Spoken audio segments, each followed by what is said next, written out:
Muy buenos días a todos y todas. Sean bienvenidas a este conversatorio en torno al libro de Marshall Salins, ¿Qué es y qué no es parentesco?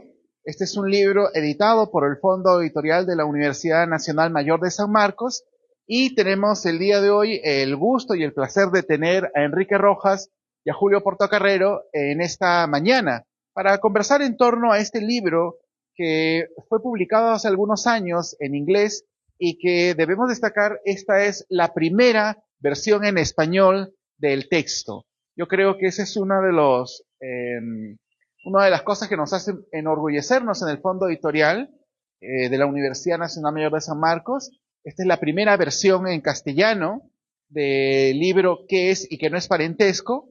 Tuvo una circulación también un poco restringida en inglés, y que ahora nos va a permitir abordar algunos temas que además fueron temas clásicos de la antropología, ¿no? Es decir, la antropología, uno de los temas clásicos ha sido el parentesco.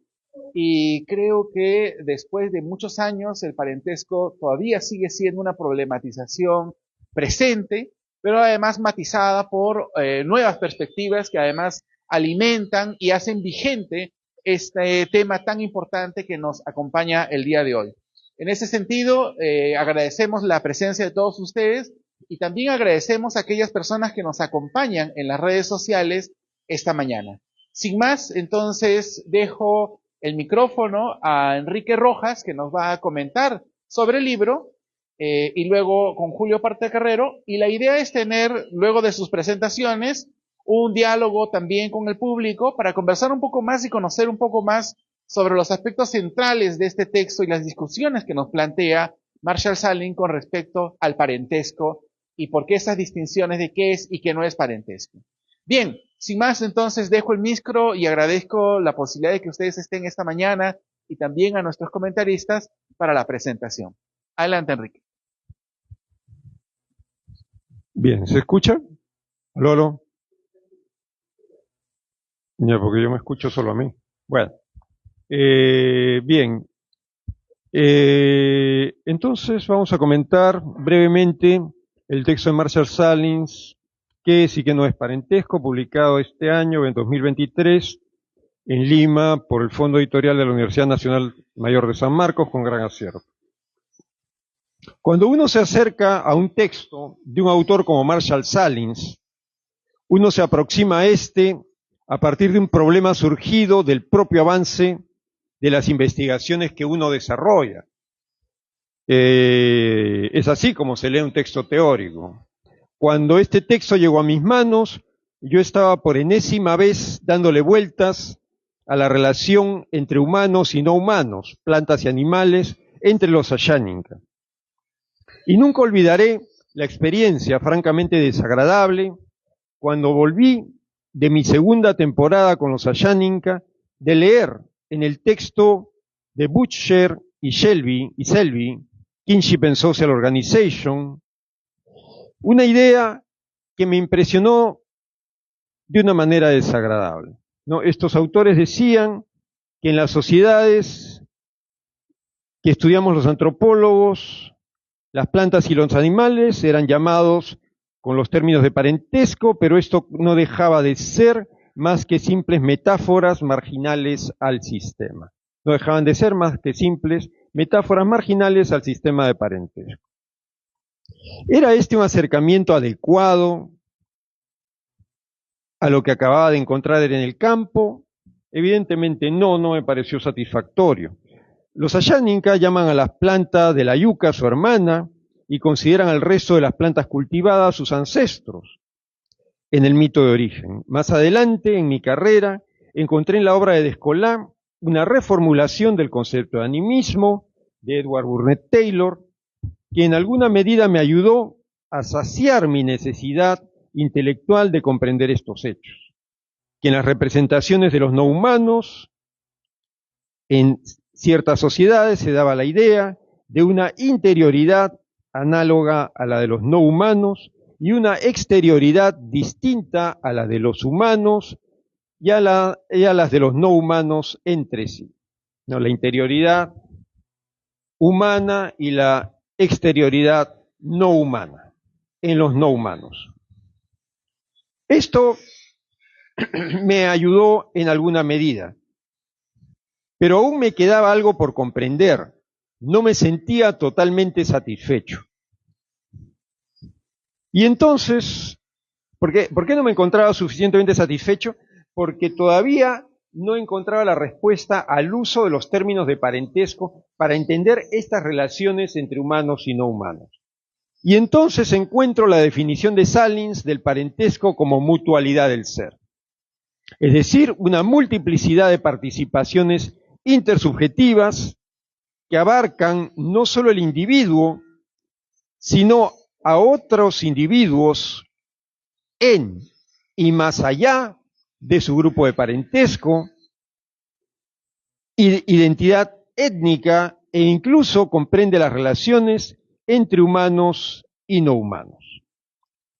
Algo de esto hay cuando Salins señala que esta definición genérica de parentesco que él propone es aplicable a otros pueblos, a ciertas especies animales, a los extraños e incluso a los dioses. Y nos recuerda que en la Amazonía, entre los achuares, estudiados por Descola, las plantas cultivadas son consideradas hijas de las mujeres que las cultivan. Es decir, el parentesco se extiende a los no humanos, a los humanos otros y a las divinidades.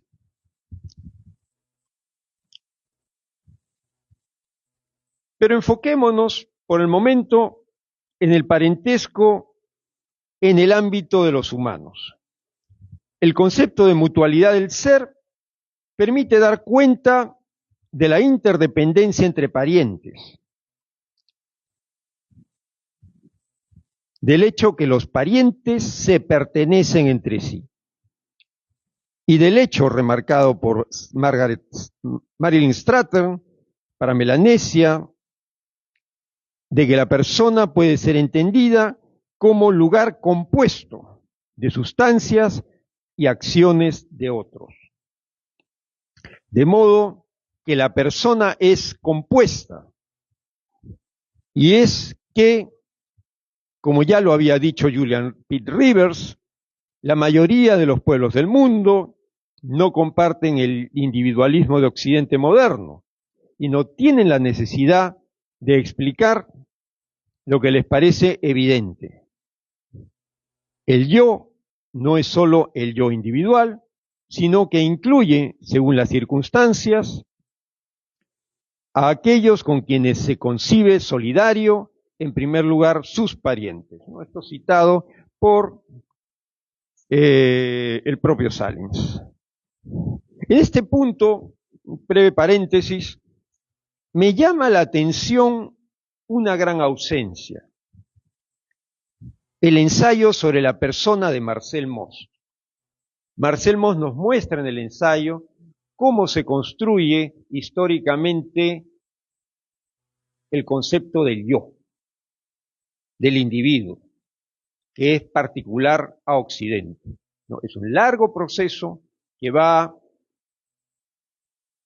desde antes de la Edad Media, ya en la Edad Media se avanza, y se llega a él en la era moderna, y que es propio a Occidente. ¿Ya? Esa es una ausencia, no entiendo por qué. Salins no considera el texto de Mauss, pero bueno, de todas maneras el análisis de Salins es muy interesante. Para Salins, en base a la etnografía reciente, se puede ir más allá y decir que hoy la noción de una sustancia común, suerte de hipóstasis del ser común, son las personas, alimentadas por una misma tierra, compartiendo los mismos alimentos que se obtienen de dicha tierra. En base a ello se construye una esencia común. Por supuesto, La mutualidad del ser nos permite entender mejor todo esto porque los castigos y las agresiones al orden cósmico son compartidas. El incesto para los Agüehuete expone al grupo a un ataque enemigo. Entre los Miakyusa, los nietos pagan por la sangre derramada por el bisabuelo o alguna otra falta grave. Pero las implicancias de este concepto de mutualidad del ser escapan y van más allá del ámbito del parentesco y nos permiten iluminar con una nueva luz los hechos del intercambio de dones y la magia. El intercambio puede crear una comunión entre las personas. La magia puede ser entendida como una técnica para la imposición transpersonal del ser en otros sujetos, incluidos los cultivos, los animales o cualquier otra cosa con atributos de sujeto. Incluso si la magia es malévola y trata de dañar y consumir al otro, esta puede ser entendida como la destrucción de las relaciones sociales, suerte de parentesco negativo entonces. Y si el don no es correspondido con un contradón, se produce la muerte del receptor y por lo tanto nuevamente tenemos la destrucción de las relaciones sociales. Finalmente, Salins, en la segunda parte del libro, nos muestra, basándose en un largo fichero de casos etnográficos, por qué no tiene sustento hablar de biología folk u otra en absoluto en el tema del parentesco.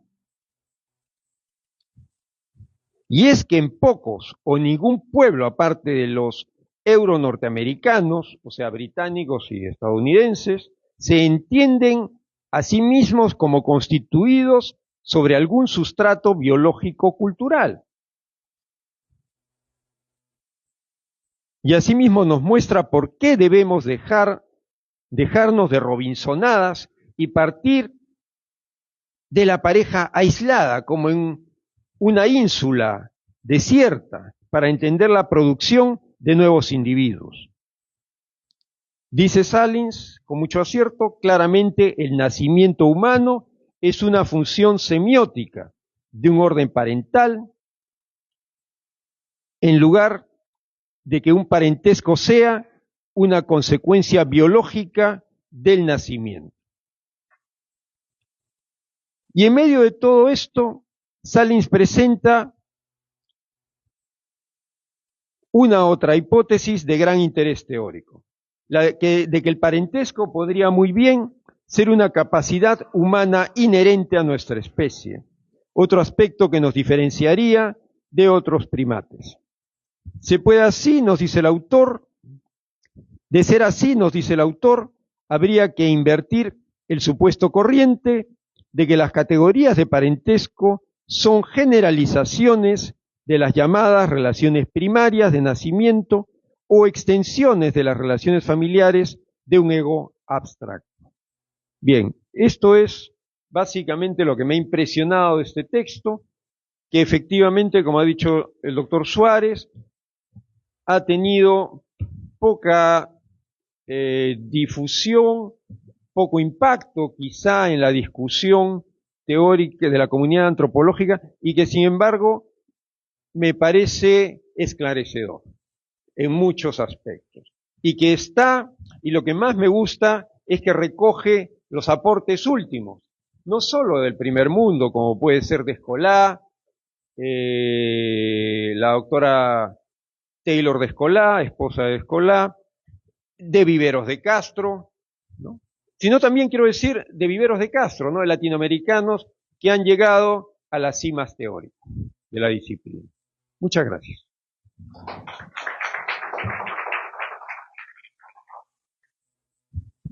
Muchísimas gracias, Enrique, y ahora le damos la posta a Julio Portocarrero para que nos haga sus comentarios sobre el libro. Muy bien, bueno, muchas gracias. Quería comenzar agradeciendo por la invitación. Para mí es un placer estar comentando este texto tan interesante, bien escrito y que bueno, el Fondo Editorial de la Universidad ha tenido a bien publicar, ¿no? Como está haciendo con ya muchos trabajos de antropología. Creo que es en este momento el Fondo Editorial uno de los mayores propulsores de publicaciones en antropología en el país. También, bueno, estoy muy contento de estar aquí con Enrique comentando este texto. Enrique fue mi profesor, además, en la Universidad Católica en algún momento. Y bueno, es un honor para mí estar acá compartiendo esta conversatorio. Y bueno, lo que yo quería hacer un poco es tratar de ubicar la obra de Salins en esta gran reflexión en torno al parentesco, ¿no? Y ver sus alcances y límites y también cuáles son los elementos que yo rescato, que son varios en realidad, ¿no es cierto? Lo primero es que este es un texto originalmente publicado en el 2013 y que genera una discusión ya en la academia anglófona, ¿no es cierto? Él hace varias presentaciones en diversas universidades, normalmente hegemónicas, y se generan una serie de discusiones que son muy importantes y a partir de las cuales Salins mejora su reflexión, ¿no es cierto? Y termina con un producto como este. Quería iniciar con una idea que para mí es central, ¿no? Salins retoma una empresa que fue crucial, no a finales del siglo XIX y a inicio y toda la primera mitad del siglo XX, que es el parentesco, ¿no es cierto? Un elemento súper central y una pregunta que luego comienza a caer en desuso, ¿no es cierto? Luego de esta crisis del parentesco achacada a Schneider, ¿no es cierto? Entonces, él está regresando a una vieja y una antigua pregunta que luego de esta crisis de los estudios antropológicos del parentesco comienza a dejarse de hacer, ¿no es cierto? Y eso es una idea para mí que es central. Central en varios sentidos, ¿no? En el sentido de cuál es el aporte del trabajo de Schneider, pero también cuál puede ser cierto límite o cierta trampa en la pregunta, que voy a discutir al final de mi presentación, ¿no? Schneider desarrolla una estrategia bien interesante, ¿no? Que consiste en buscar un atributo general mediante el cual se conocen y calibran las relaciones de parentesco, ¿no? En esa búsqueda de este atributo general, ¿no? Que le permite responder qué es el parentesco, lo que hace es una revisión, ¿no? De los principales abordajes antropológicos sobre el tema, principalmente aquellos que trabajan dos aspectos fundamentales contemporáneos, la antropología del cuerpo y la persona, por un lado, y por otro lado, todo este trabajo de la construcción del parentesco, el construccionismo en el parentesco, ¿no? Toda esta idea del parentesco performativo y el parentesco narrativo, que trasciende por mucho el nacimiento y la procreación, ¿no es cierto? Y bueno, en esta revisión lo que él hace es reconocer los aportes de estas corrientes, ¿no? Que han generado un conocimiento muy rico y detallado e interesante sobre parentesco en diferentes sociedades, pero él dice que tienen unos límites, ¿no? Para explicar esta pregunta de cuál es el atributo general mediante el cual se conocen y calibran las relaciones de parentesco, ¿no? ¿Será entonces, o se puede responder que este atributo es la construcción? ¿No? Su respuesta es no, ¿no es cierto? Porque en muchos sistemas sociales el parentesco es imaginado como un dado al nacer, ¿no es cierto? Y entonces la construcción no es una interpretación predominante en muchas sociedades. Y por otro lado se pregunta, ¿será la persona, ¿no es cierto? El centro del análisis, ¿no? La construcción de la persona, el centro del análisis, esta característica atributo general, ¿no? Del parentesco, y su respuesta es que no, ¿no? Porque en realidad este enfoque de la persona lo que hace es centrar mucho el análisis en individuos, ¿no es cierto? Y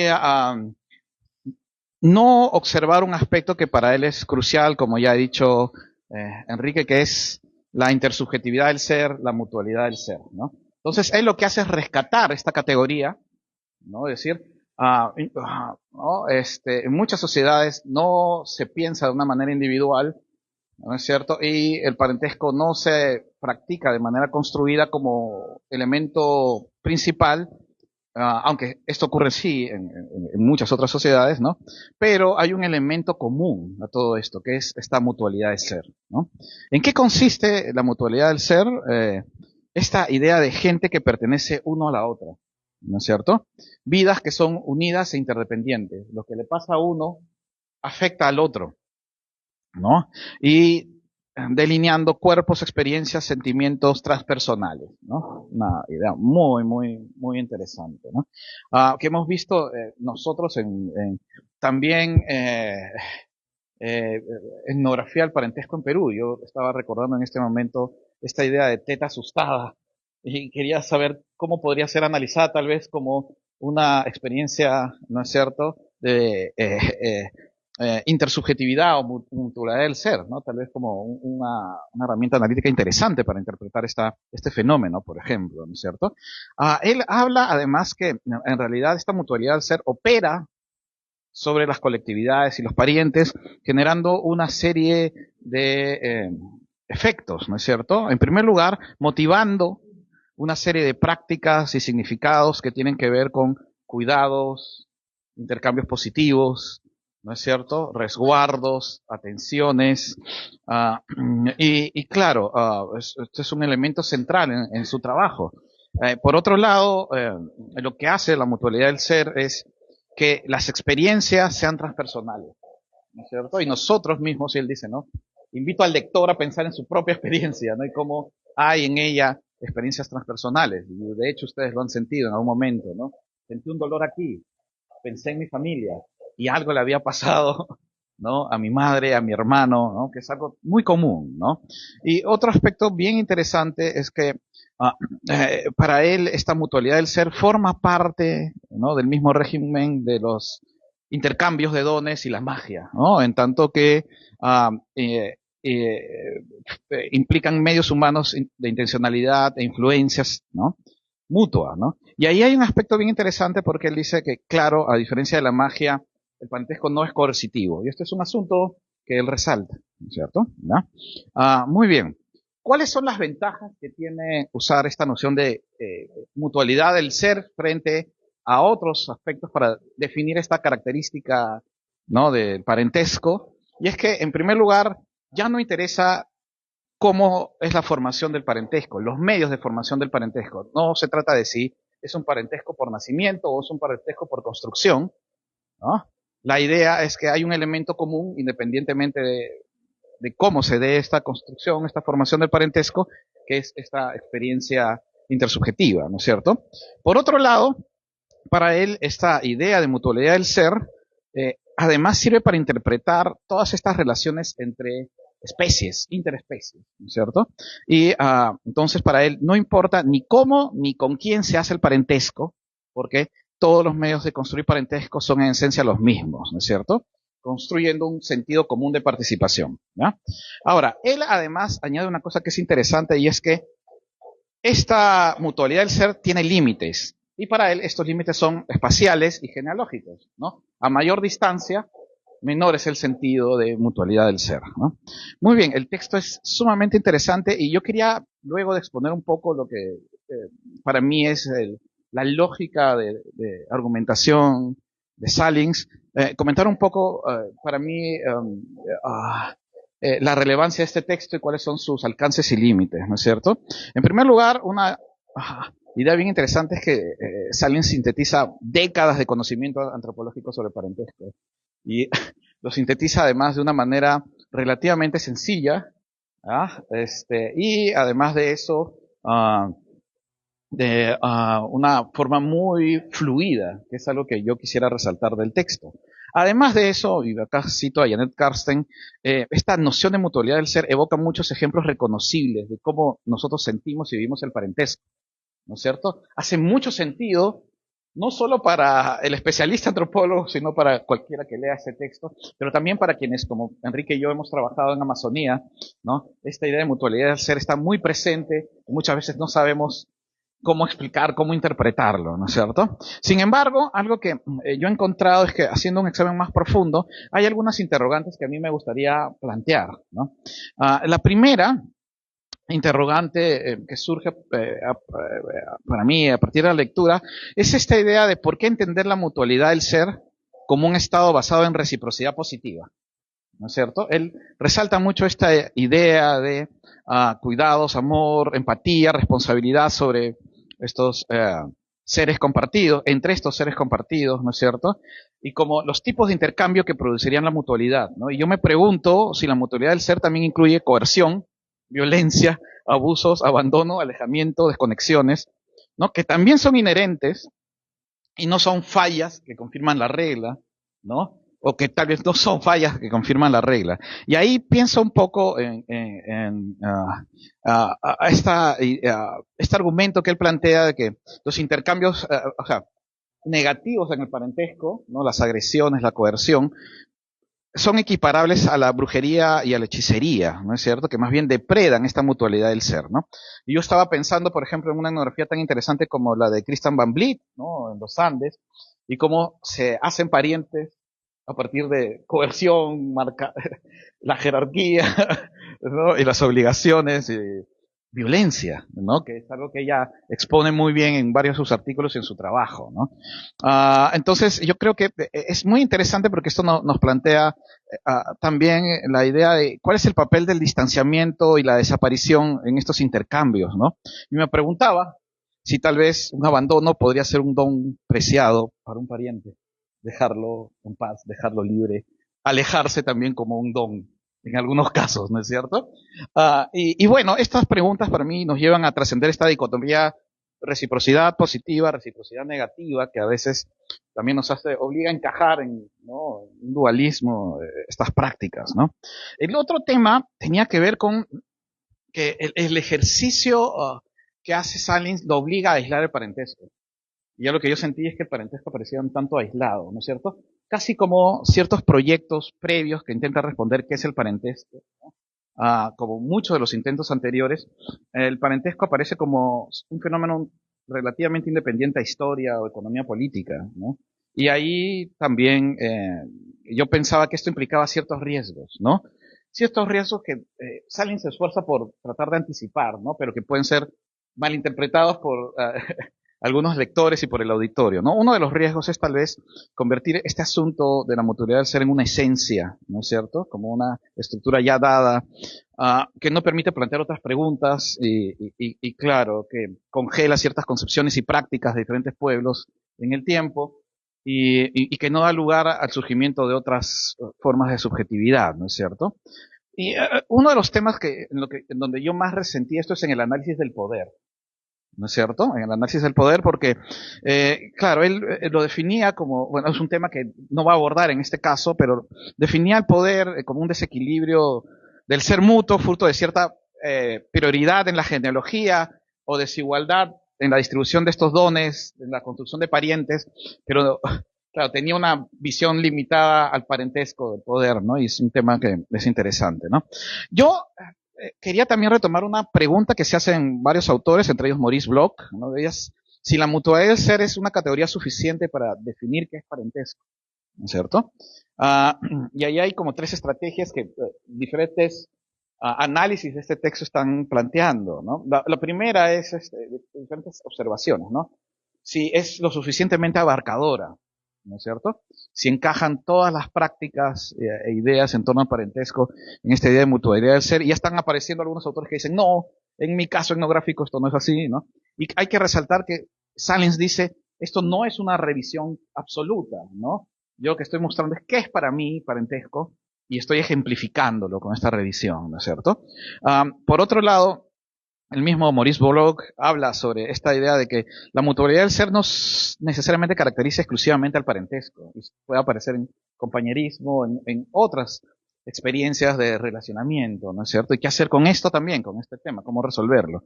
Y bueno, Joel Robbins, que creo que es de Cambridge, él, si mal no recuerdo, también dice que a él sintió, por otro lado, que era un tanto genérica la categoría y que muchas prácticas podrían entrar ahí, convirtiéndose ya en un concepto un tanto vacío y abstracto, ¿no? Entonces hay un tema muy interesante para discutir también, ¿no?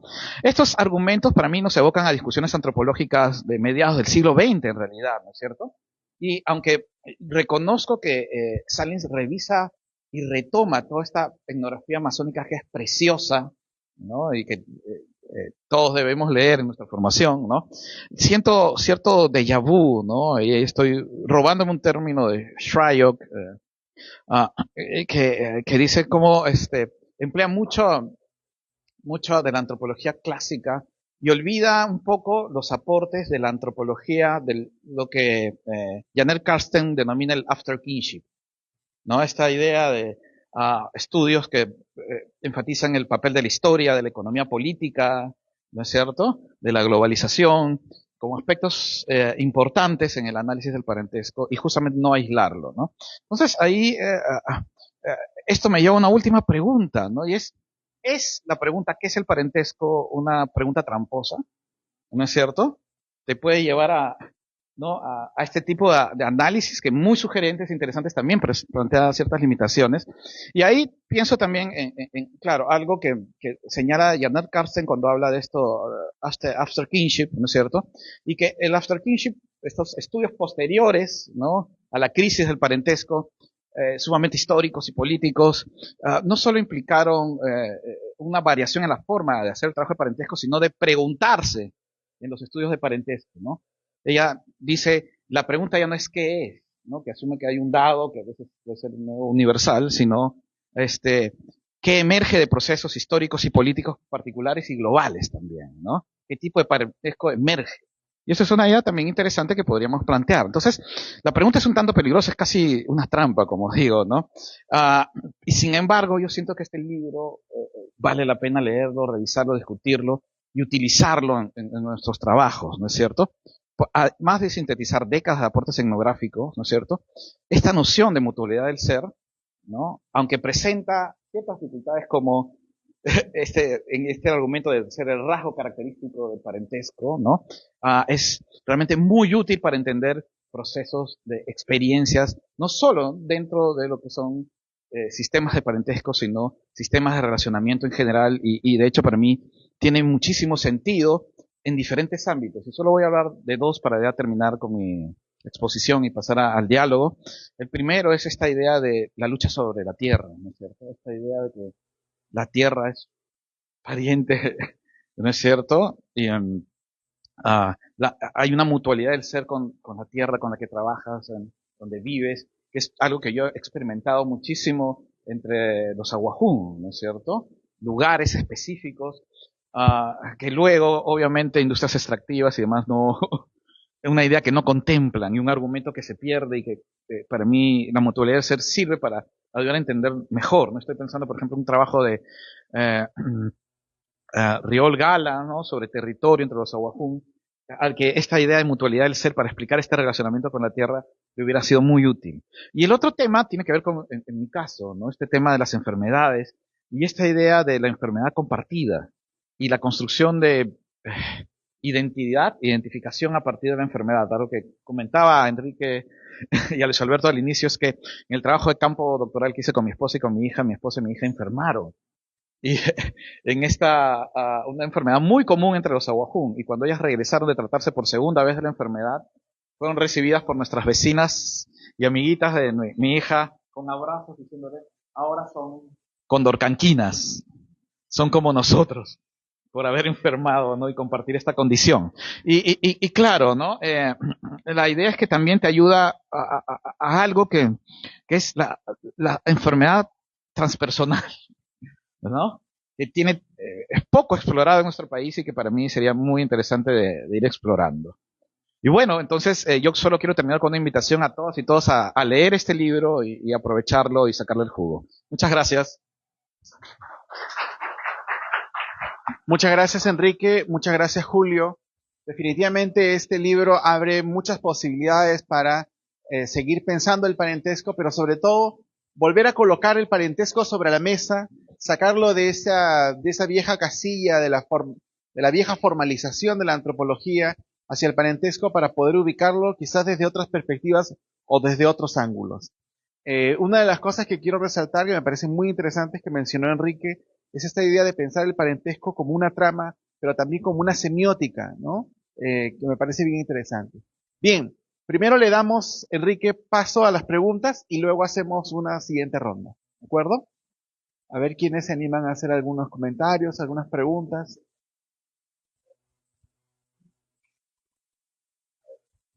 Gracias.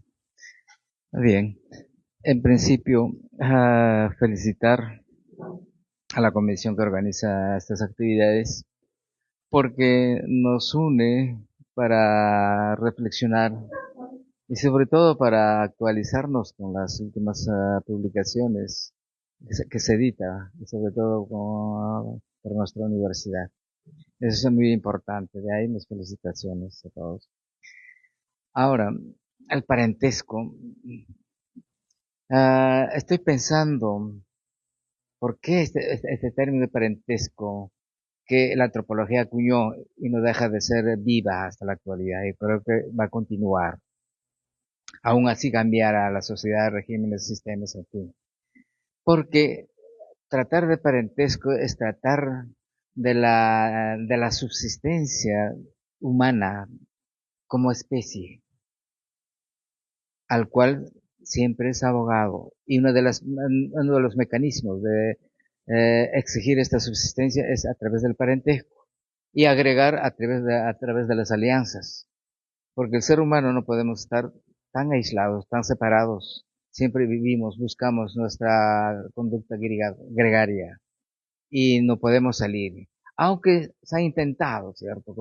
Con la aventura de Robinson, ¿cierto? Pero él llevó su cultura, su bagaje cultural con lo que vivió todo el tiempo que sea necesario, ¿no?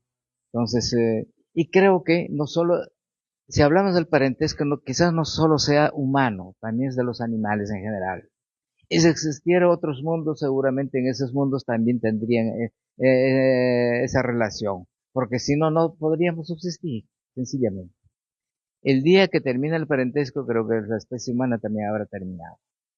Aún así, si se tratara de la construcción cultural, la cultura refuerza, ojo, son formas de reforzar a esta relación, a este vínculo biológico, algo natural. Y en eso que bien los ha dicho Enrique, porque es el hombre ashánica, como el hombre andino. Su parentesco no es solamente aquel de quien ha nacido, de quien se ha procreado, con quien se ha casado, en fin, sino también están las plantas y los animales, hasta el mismo espacio. Y creo que eso hace mucho más sólido la existencia humana. Gracias. Bien, ¿algún otro comentario, alguna pregunta? Danilo, a lo mejor tú. Sí,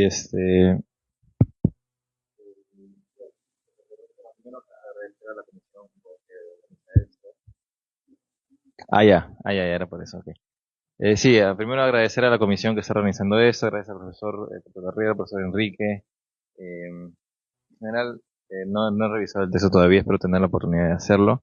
Quisiera solicitar una expansión en algo que el profesor Portocarrero mencionó, sobre que la mutualidad puede ser no solamente parentesco, sino también analizar los sistemas de relacionamiento generales.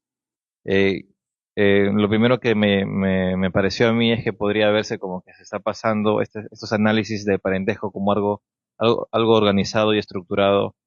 Quizá, yo lo veo quizá como diluyéndose entre las muchas maneras de relacionamiento generales.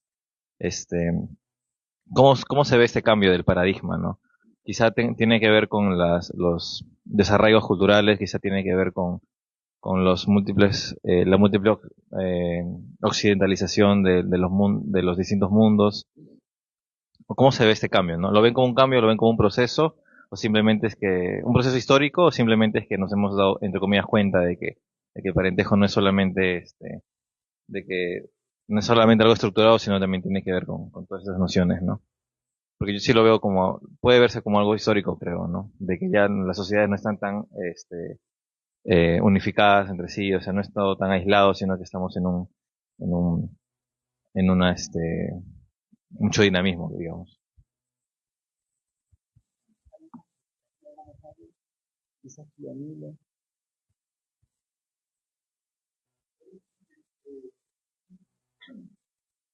Bueno, gracias Luis.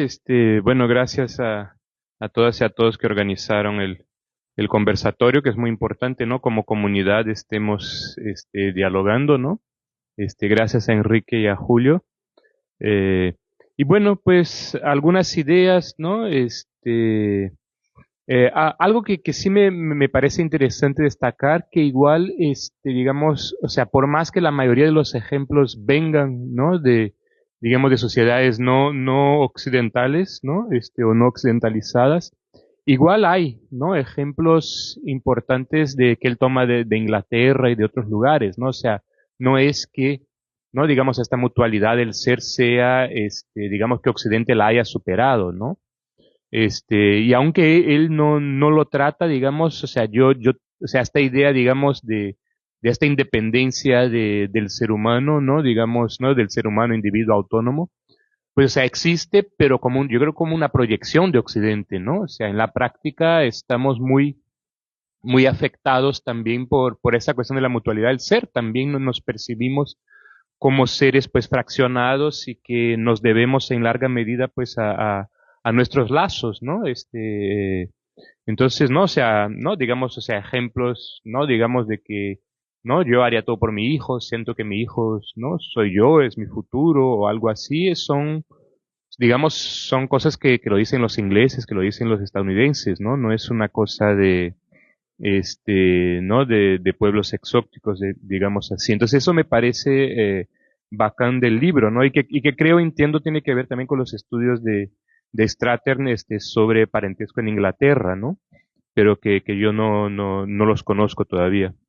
Este, bueno, otra cosa que es interesante, ¿no? Es que él eche mano de la psicología social, ¿no? Y de las actuales investigaciones en psicología social que muestran, ¿no? Que efectivamente, digamos, los seres humanos somos capaces de hacer algo que supuestamente no lograrían ni siquiera un primata digamos, como el chimpancé, ¿no? Que es la capacidad de ponerse en lugar del otro de una manera como continua, ¿no? O sea, que él, por ejemplo, dice o sea, que los chimpancés son capaces de hacer una cacería conjunta, ¿no? Y de coordinar una cacería, ¿no? Y de que uno se pone en un lugar, otro se pone en otro lugar para acercar al animal que están cazando, ¿no?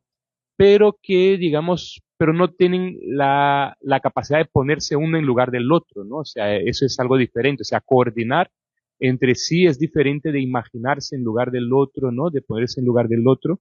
Y que eso sí se encuentra, digamos, en los niños, desde con bebé de 2 meses, ¿no? En la interacción del bebé con la mamá, ¿no? Ya se encuentra como un poco esta posibilidad de imaginarse en el otro ser, imaginar qué es lo que está en la cabeza del otro ser, ¿no? A veces me parece bueno, que los animales, pues, sí tienen esta capacidad, pero bueno, no he hecho las investigaciones correspondientes, ¿no? Pero bueno, pero en todo caso es interesante, ¿no? Y es algo que en realidad, digamos, a veces los antropólogos o sea, no lo reconocemos mucho, ¿no? Pero que por ejemplo hay un antropólogo portugués, Felipe Verde, ¿no? Que él llama la atención que hay un pequeño capítulo en las estructuras elementales del parentesco de Lévi-Strauss, que él trata de la teoría, digamos, de una teoría psicológica, ¿no? Y que Felipe Verde, que es un antropólogo, él muestra, ¿no? Que en realidad las estructuras elementales de la violencia está muy basado en este pequeño capítulo, sobre investigaciones psicológicas, ¿no? Lo que pasa es que, claro, cuando los antropólogos recordamos este texto, pues hablamos de todo lo que hay de antropología en el texto y se nos olvida este capítulo específico, ¿no? Pero él dice que en realidad es el capítulo central de la obra para poder entenderla, ¿no? Entonces es interesante también, reconocer de alguna forma que ahí en la psicología social tenemos quizás, que fortalecernos nuestros diálogos con esta disciplina, ¿no? Y hacerlos más conscientes, ¿no? Eh, luego me gustó, digamos, especialmente, ¿no? Lo que dijiste, Julio, ¿no? Con respecto a qué sería, digamos, una mutualidad no positiva, ¿no? Porque para quienes, ¿no? Como yo que me acerco al parentesco ¿no? Sobre todo por Gail Rubin, ¿no? Y por la cuestión de género, ¿no? Y que claro, y que para Gail Rubin, pues, el parentesco es la violencia contra las mujeres, ¿no? Entonces él dice que no es intercambio de mujeres, es tráfico de mujeres, ¿no? Porque las mujeres, pues tienen de alguna forma, de manera más o menos evidente, en este proceso en que ellas son objeto, pues ellas están siendo violentadas para encontrarse en esta posición de objeto, ¿no? Entonces, efectivamente, digamos, para el feminismo el parentesco tiene una dimensión de violencia, ¿no? O sea, quizás no siempre, quizás no de la misma forma, o quizás la dimensión de la violencia no sea siempre la más importante, pero está ahí de alguna forma, ¿no? Entonces, en este sentido, yo también eché un poco de menos eso, ¿no? O sea, cómo sería, o sea, qué pasa ahí con la violencia, con la apropiación de los cuerpos, y me parece que tu reflexión no ensancha un poco más lo que yo estaba pensando, ¿no? Y, y bueno, creo que eso era lo que tenía pensado. Bueno, otra cosa sería también pensar la cuestión de la naturaleza, ¿no? O sea, me parece y cómo pensar la cuestión de la corporalidad también, ¿no? Que él como que tiene algunas ideas, pero no sé, o sea, como que me parece que la corporalidad de la naturaleza siempre están como que al servicio del orden simbólico, ¿no? O sea, hay como una clara dependencia, digamos, de lo corporal y lo natural hacia lo simbólico, ¿no? Y que es algo que, por ejemplo, no sé, Ingold pues trabaja en contra de esto, ¿no? Y otros antropólogos pues tratan también de percibirlo de una otra manera, ¿no? Digamos, François de Gitier, pues un poco también, bueno, el psicoanálisis también un poco, pues habla quizás de que cuando menos hay una percepción de la naturaleza que nos impacta, ¿no? O sea, la idea de François de Gitier, ¿no? Que luego se puede o no estar de acuerdo, es que, digamos, pues, es una suerte de hecho impactante para la humanidad, ¿no? O sea, ¿por qué las mujeres, ¿no? Pueden parir hombres y mujeres, ¿no? Y los hombres no pueden parir los hombres, ¿no? O sea, ¿por qué los hombres tienen que, pasar por el cuerpo de las mujeres para poder reproducirse en tanto individuos sexuados, ¿no? Entonces, para ella esto era un enorme enigma, ¿no? De la humanidad, y que la humanidad, digamos, pues tiene que dar cuenta de estas cosas corporales, ¿no? O sea, tenemos que dar cuenta, ¿no? De la sexualidad, tenemos que dar cuenta, ¿no? ¿no? De que morimos, ¿no? Toda una serie de cosas que son cosas concretas que tienen que ver, digamos, con el mundo natural, que tiene que ver con una corporalidad, digamos así, orgánica, ¿no?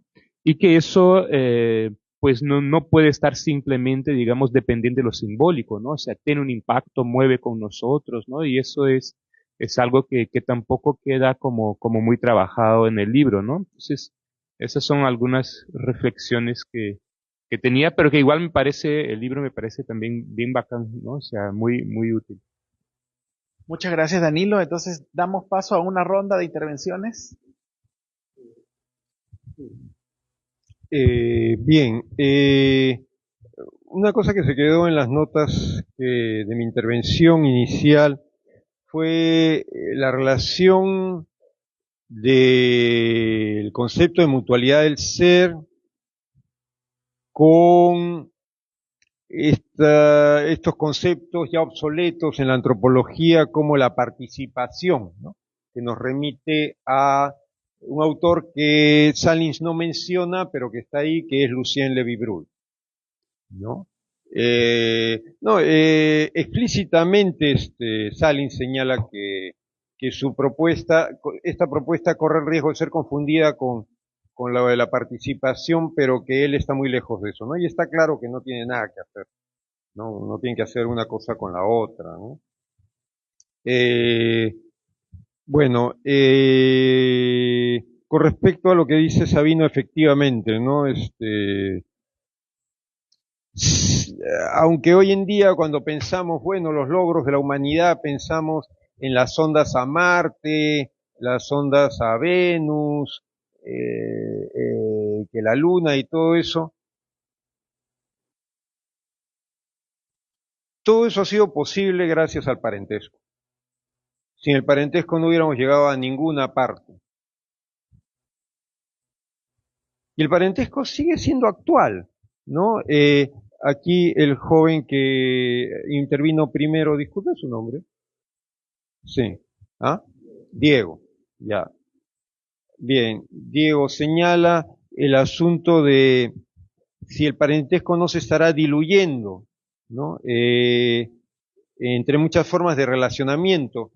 El día domingo, bueno, no es que a mí me guste el programa, la verdad lo detesto, pero tengo que verlo para estar informado como todos ustedes probablemente.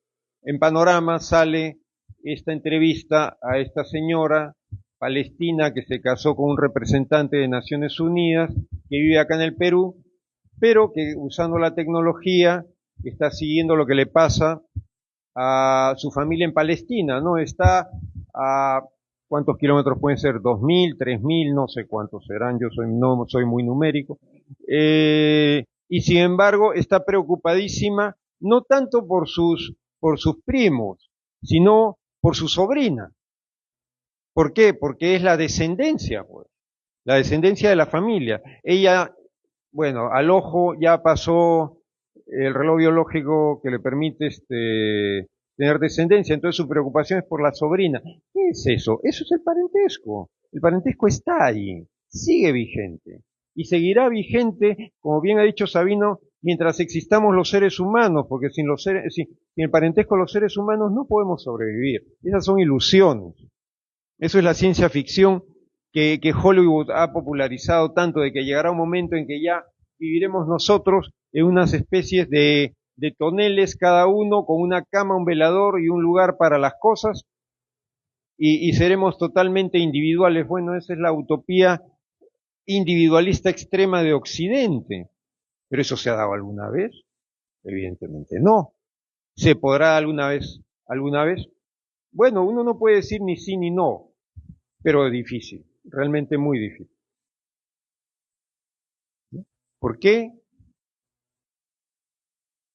Porque el individuo se produce, y lo produce una familia, aunque sea una familia monoparental, de madre e hijo, e hijos, pero es una familia, y la familia está ahí.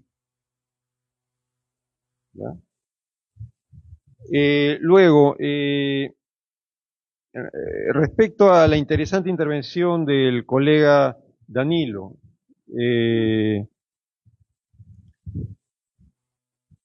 efectivamente en el texto hay mención a temas occidentales, sí hay mención a temas occidentales, incluso hace mención a una situación extrema, que es de aquellos individuos adoptados o que crecieron en orfelinatos, me parece, ¿no?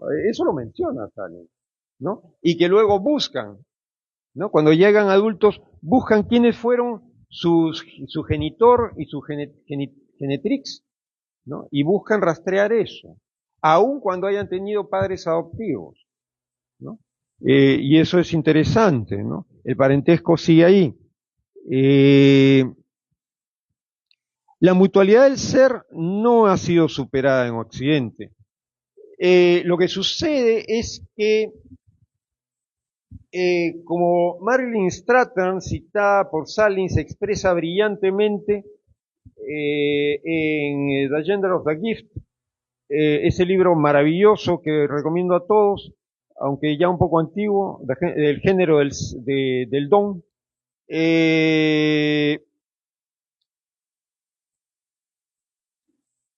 El individuo es el lugar de encuentro de diferentes relaciones con otros sujetos, sujetos que de alguna manera influyen sobre ese otro sujeto. ¿Ya? Y a partir de esa concepción es que Salins nos habla del don y la brujería. El don y la brujería. El don como una forma de relación, pero que puede convertirse en una especie de parentesco negativo porque puede destruir las relaciones. ¿Ya? En el don agonístico, ¿no? Que uno supera al otro, ¿no? O cuando el individuo no puede hacer un contradón, ¿no? Y entonces pierde el prestigio, pierde la cara, para usar la expresión de los etnógrafos citados por Moss. Entonces es un parentesco negativo, ¿no? Y la brujería, por cierto, igual, ¿no? Por el estilo, ¿no? Que es la destrucción de las relaciones. Es cuando esa, así como el individuo es construido a partir de las relaciones con todos los otros sujetos, hay un sujeto que destruye a ese individuo a través de un contraparentesco, la destrucción de la relación y por lo tanto de la de esa personalidad. ¿Ya?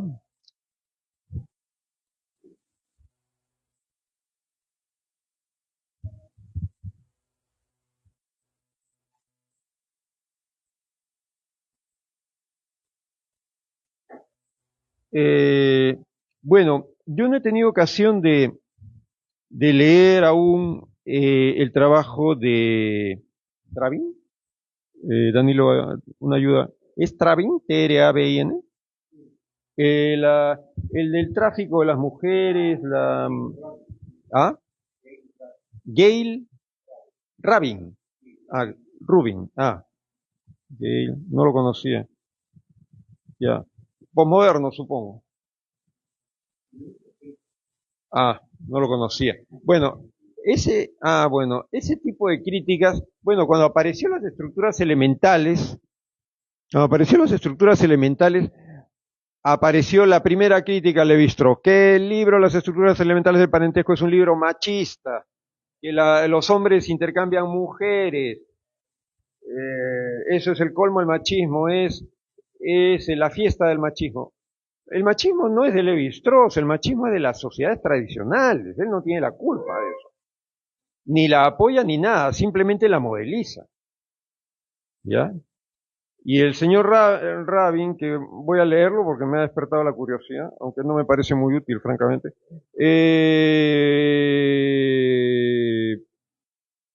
dice que, bueno, el parentesco es un tráfico de mujeres.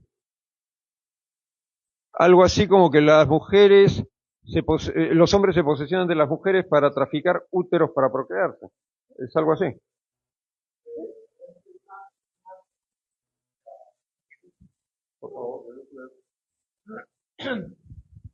O sea, Gail Rubin, que es no una feminista pues estadounidense, ¿no? Y bueno, y su texto se volvió como un clásico, ¿no?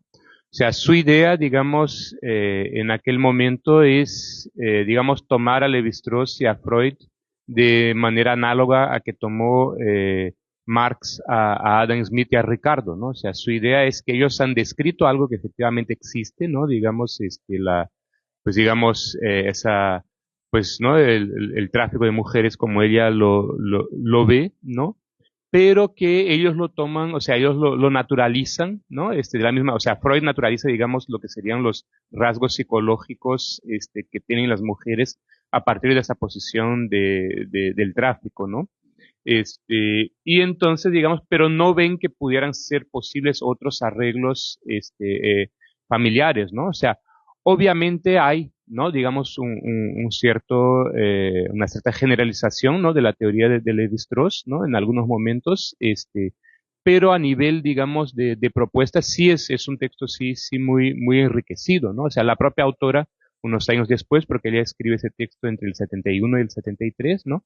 Ella misma luego, pues considera, ¿no? Que hay muchas insuficiencias en el texto, pero sí tiene también elementos, bastante interesantes, ¿no? Que Levi-Strauss pues no había llevado en cuenta, ¿no? Entonces sí es un texto que vale la pena leerlo. Bueno, lo revisaremos, pero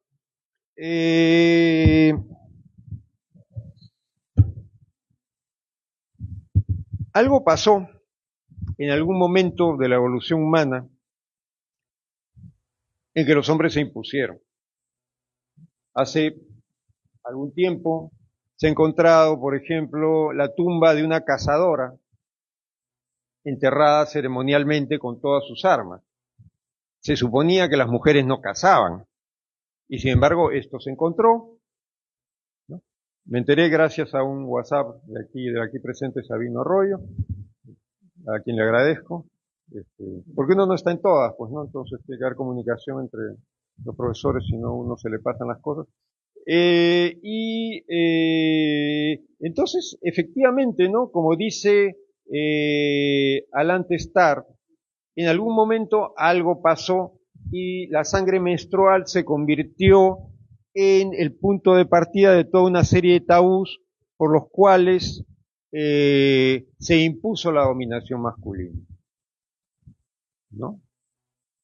¿No? La sangre menstrual es altamente contaminante, contamina las armas, contamina a los cazadores, los animales se alejan, el espíritu dueño de los animales se lleva a los animales porque apestamos, las mujeres no pueden cazar, no pueden tocar las armas, no pueden tener nada que hacer con la cacería, nosotros los hombres cazamos, nosotros nos imponemos. Algo pasó que llevó a esa imposición, ¿no? Alan Testar sigue siendo un autor muy pertinente en su obra, ¿cómo se llama este libro? Sobre la economía primitiva en 2 tomos, y varios artículos sobre el tema. Temas que han sido retomados posteriormente en la antropología de la naturaleza, porque bueno, como la relación con la naturaleza implica la cacería, se ha vuelto también sobre esto, ¿no? Entonces, Bert Davis, por ejemplo, ha trabajado el tema nuevamente, ¿no? Ella es una antropóloga, mujer, no, perdón, no es mujer, es David Bert Davis. No, perdón. Bert Davis es el apellido. Sí, es mujer, disculpen, a veces la memoria me falla un poco. Bert David, por ejemplo, retoma estos temas, ¿no? Entonces, el asunto no es tan simple como decir, bueno, este asunto es, bueno, que los hombres son los malos de la película. El asunto es que en estas sociedades en que la contradicción es la relación entre hombres y mujeres, en la cual los hombres se imponen aún en las sociedades uxorilocales y matrilocales, los hombres mandan. Los hombres intercambian mujeres, nos guste o no nos guste. Las cosas son así, ¿no? Y explicar no es juzgar, como decía Mark Bloch. ¿Ya? Nosotros explicamos, no somos jueces de nadie, no nos dedicamos a condenar a la humanidad o a la parte de la humanidad que estudiamos. Las cosas son así, están así. No nos gustan, pero son así. Porque algo pasó y se definieron las cosas así. Hasta nuevo aviso. Ya luego con la revolución industrial, la mujer empieza a cambiar su situación, ¿no? Y entonces, bueno, la mujer se hace cada vez más independiente en este ámbito de individualismo que favorece la sociedad industrial. La mujer está ya más libre de ataduras y entonces incluso surge el feminismo, ¿verdad? Lo cual sería impensable en las sociedades de tradición oral. Sabino quería decir algo.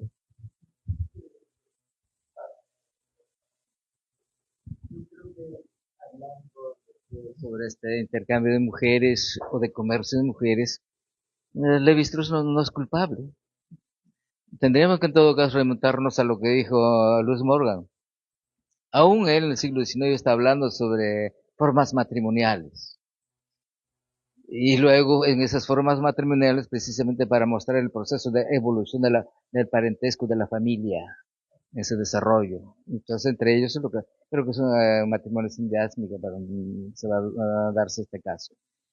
Pero no olvidemos las lecturas de McLennan, Bachofen, que no son antropólogos, son abogados.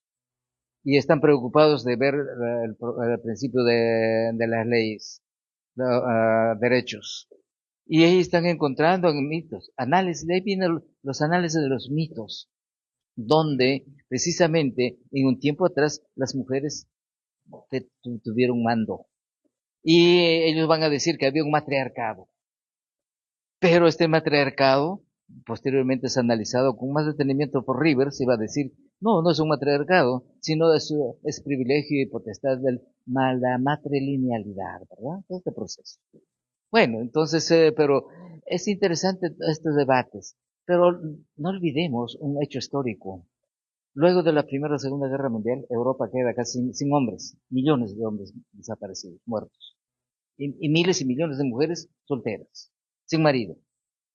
¿Qué ocurrió? Esto casi muy poco estudiado, ¿verdad? Gran matriarcado, gran predominio. Miren, entonces estos casos habría que ver. Casos como esto haya ocurrido en este proceso de desarrollo y luego la imposición del matriarcado. Yo creo que esto no es de ver de manera tan como un tabú, caeríamos también a ese asunto. Yo creo que es un proceso social que han definido de otra manera prevalencia y que hoy en día, y además el feminismo tampoco es la modernidad de hoy. Si no olvidemos qué es el mito de las Amazonas. Más Black Terror está hablando del mito de las Amazonas. Precisamente es el grito de la mujer de buscar libertad. Quiere montar caballo, quiere agarrar con la flecha y ser guerrera, cuando en esa época no había guerreras. Entonces, eso. Y eso es precisamente como una reacción de la mujer frente a la prevalencia masculina. Entonces, estamos hablando de 800 años antes de Cristo, más o menos. Todo ese relato. Entonces, habría que un poco también dar una relectura de todo ello, cómo hemos ido construyendo. Seguiremos construyendo seguramente, de acuerdo a lo que nuestra cultura, los vestigios, las investigaciones que nos dan y luego nuestras investigaciones. Gracias. Gracias, Sabino. Bien, gracias. Solo algunas palabras, ¿no? Para continuar un poco con la discusión y también con las intervenciones que hicieron. En primer lugar, bueno, estaba sobre este debate en torno claro, Levi-Strauss y ¿no? su culpabilidad. Creo que en realidad quería subrayar esta idea, ¿no? Que decía Danilo, que Gail Rubin más bien rescata, ¿no? La propuesta de Levi-Strauss y lo que trata de hacer es de mejorarla a partir de elementos como una perspectiva histórica y de economía política también, ¿no es cierto? Y esto es algo bien interesante porque yo no había hecho la asociación, Danilo, pero si te das cuenta un poco de las observaciones o elementos con los que yo enriquecería, ¿no? El trabajo de Salins también tiene que ver con esta idea de historia y de economía política, ¿no? Y cómo pueden enriquecer también el análisis de la mutualidad del ser, ¿no? No había hecho el link, pero es interesante, ¿no? El otro tema es, bueno, esta idea de ver otras formas, ¿no? De mutualidad del ser, ¿no? Como por ejemplo la amistad, ¿no? Y ahí estoy pensando en un artículo de Santos Granero que habla y describe esta idea de la amistad en Amazonía. Y claro, mucho de lo que muestra tiene que ver con mutualidad del ser, puede ser también algo bien interesante, ¿no?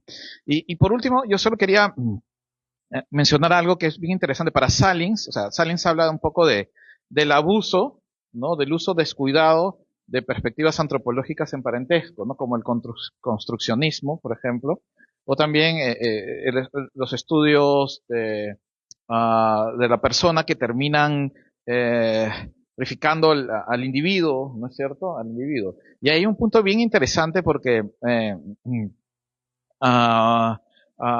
claro, él lo que señala es que parte del problema con el construccionismo es que todo parece como posible, ¿no es cierto? Y en ese todo posible, todo el parentesco parece que se diluyera. Cualquier cosa puede ser, ¿no es cierto? Y ahí hay una idea bien importante porque él dice, el parentesco es cierto orden, ¿no es cierto? Y las teorías reproductivas expresan este orden, ¿no? Y la biología, la versión reproductiva de la biología expresa un orden previo, ¿no es cierto? Culturalmente establecido. Y esa es una idea también muy interesante, muy sugerente, no es única de Salins, ¿no es cierto? Pero es muy, muy interesante para también trabajar, ¿no? Y claro, ahí también yo pensaba en esta observación que hace Salins sobre estos usos descuidados del construccionismo y de los estudios de persona, ¿no? Y también pensaba en este reto para nosotros mismos de evitar este uso descuidado y súper abierto de los estudios de mutualidad del ser, ¿no? Solo falta que lo que él está criticando también se reproduzca con la mutualidad del ser, ¿no? Que ahora hay un fetiche por la mutualidad, y todo es mutualidad del ser y termina a ver esta aplicación descuidada, que es interesante también. Tenemos que cuidarnos un poco ahí. Ya.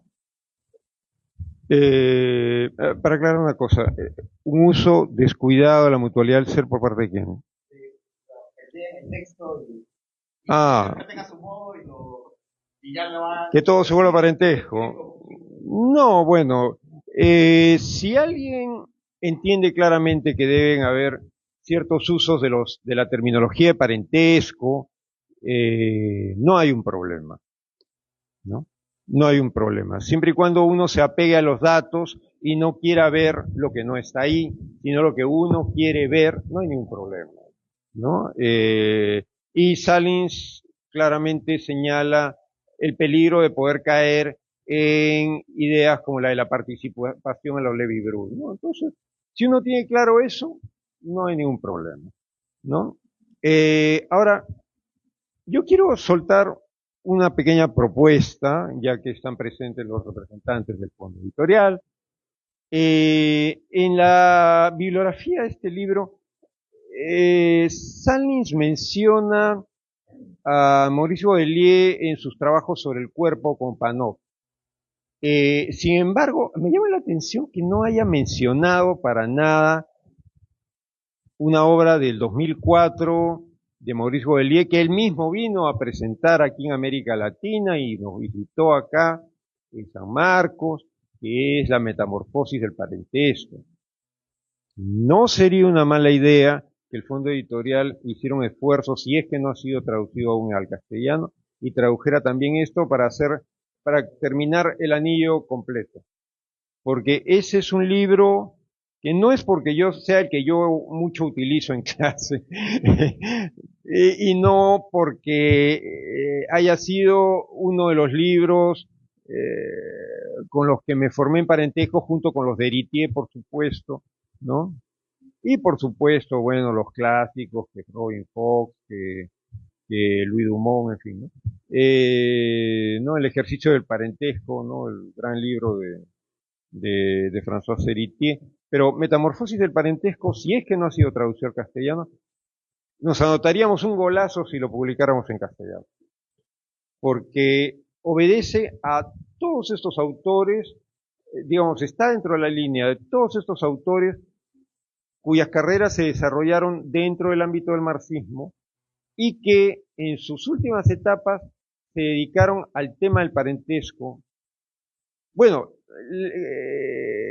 el parentesco aparece, por supuesto, en la obra de Salins desde sus trabajos en Hawái y luego también está presente en la economía de la Edad de Piedra, pero y está en Godelier en sus artículos cuando nos decía que las relaciones de parentesco funcionan como relaciones de producción, pero digamos en estos últimos textos, los textos más últimos de las carreras de estos autores, es donde está el pensamiento, la teorización sobre el parentesco de estos autores, que creo que es muy importante para nosotros, ¿no? Entonces sería muy interesante que consideraran la traducción y publicación de ese otro libro, ¿no? De La metamorfosis sobre el parentesco, del 2004, editorial Gallimard, me parece.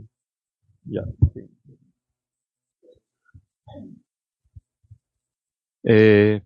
Bueno, sí me parece importante entonces hablar también un poco del feminismo, ¿no? Porque, bueno, o sea, lo que ha trabajado el feminismo, ¿no? En esos últimos 50 años sobre parentesco es también muy relevante, ¿no? Pero también lo que ha trabajado en general, ¿no? Sobre ¿no? La cuestión la cuestión del género, ¿no?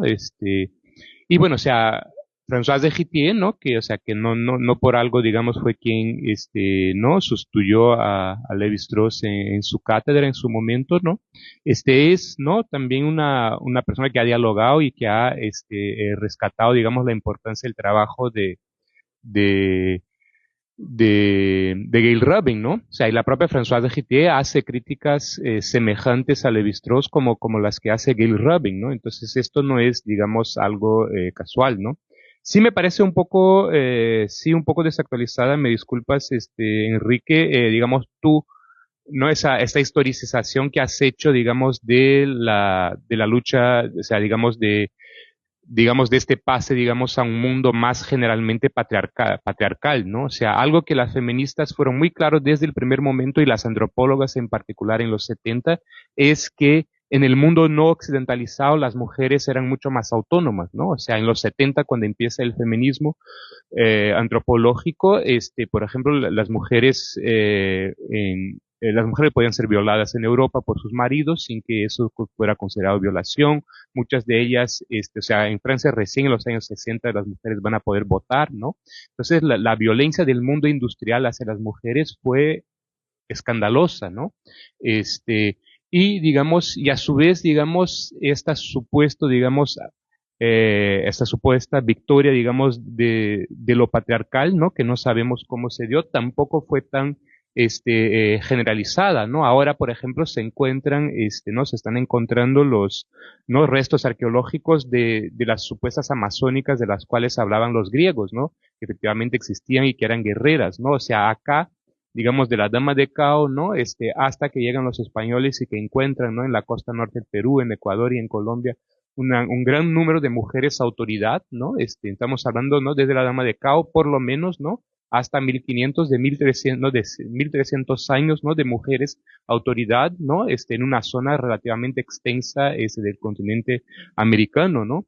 Y, bueno, hay un trabajo, ¿no? De Nicole Claude Mathies sobre, ¿no? Sobre las sociedades matri-matri, ¿no? O sea, matrilocales, matrifocales, en las cuales se percibe algo que pudiéramos decir de un feminismo, ¿no? O sea, que ella dice que efectivamente hay en estas comunidades una presión por parte de los hombres para adquirir una mayor parte del poder, ¿no? Y que las mujeres tienen que tener una conciencia concreta, ¿no? Para poder evitarlo, ¿no? O casos, digamos, que pudiéramos decir de posibles feminismos, en la propia Amazonía, ¿no? Que el caso quizás que debiera ser más conocido en algún momento lo va a ser, que es el caso de Sarayaku, que es muy conocido a nivel internacional, porque el pueblo de Sarayaku le gana, ¿no? Al Estado de Ecuador, una demanda en la Corte Interamericana. Pero quienes empezaron estas luchas fueron las mujeres de Sarayaku, ¿no? Que se negaron a hacer masato, ¿no? Porque los hombres querían entregar el territorio a la petrolera, ¿no? Igual entre los pueblos Campupillaui también hubo acá en el Perú, ¿no? Las mujeres que no acabaron con una reunión de los hombres con las petroleras y fue tan grave, ¿no? El cisma en la comunidad por la misma razón, ¿no? Para evitar el petróleo, que tuvieron que llamar, personas amazónicas externas, ¿no? Para poder, hacer que hombres y mujeres volvieran a dialogar en la comunidad para que se volvieran a juntarse, ¿no? Entonces el feminismo, desde el feminismo de los 70 se ha hecho muy claro, digamos, de levantar todas las formas de luchas que tenían las mujeres en los diferentes lugares, ¿no? Y mostrar que más bien, digamos, el feminismo occidental era un movimiento de alguna forma, retrasado, ¿no? Con respecto a otras comunidades, justamente porque la violencia, ¿no? Industrial había sido muy grande, ¿no? Cuando se conforma, digamos, pues esta generalización de la profesión, asalariada como casi solo masculina, ¿no? Entonces, bueno, eso es un poco de lo que se debate en el feminismo alrededor de todo esto, ¿no? Muchas gracias, Danilo. Muy breve.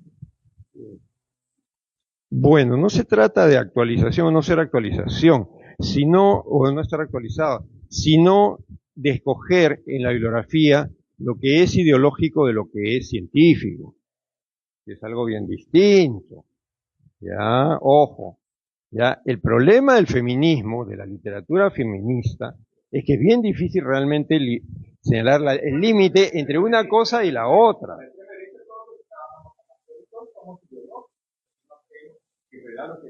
No, yo no soy de extrema derecha, viejito. Sin embargo, trato de ser un científico, y entonces trato de no caer en ideologizaciones de las cosas.